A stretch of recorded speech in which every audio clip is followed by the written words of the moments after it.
Hello, আসসালামু আলাইকুম everyone. কেমন আছেন সবাই? দোয়া করে সবাই ভালো আছেন, সুস্থ থাকেন।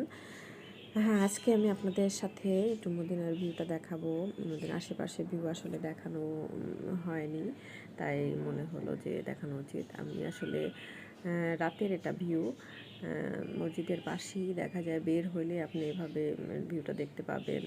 কাছাকাছি হোটেল আছে।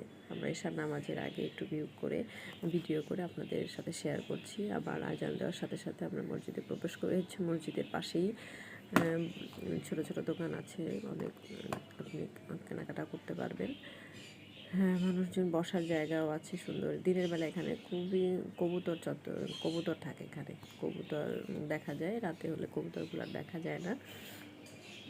তো আসলে জায়গাটা এমন যে আমি একা একা দেখবো, তাই আপনাদের সাথে শেয়ার করলাম। তো এশার আজান হয়ে গেছে, আমি আবার এশার আজান সাথে সাথে চলে আসে সবাই। এটা হচ্ছে 310 নম্বর গেট দিয়ে ঢুকছে। দেখেন, মহিলারা এখানে বসবে। গেটটা কিন্তু আগে থেকেই ব্লক করে দেওয়া হয়েছে। এখানে কিন্তু নামাজের পরে বা অ্যাকচুয়ালি খালিই থাকে, কিন্তু নামাজে এত মানুষ হয় যে জায়গা থাকে না। তো আগে মহিলারা মসজিদের ভিতরে যাবে, ভিতরে যদি ব্লক হয়ে যায়, জায়গা না থাকে, দেন এখানে বসবে। এটার জন্য আগে থেকে প্রিপারেশন নিয়ে রেখেছে।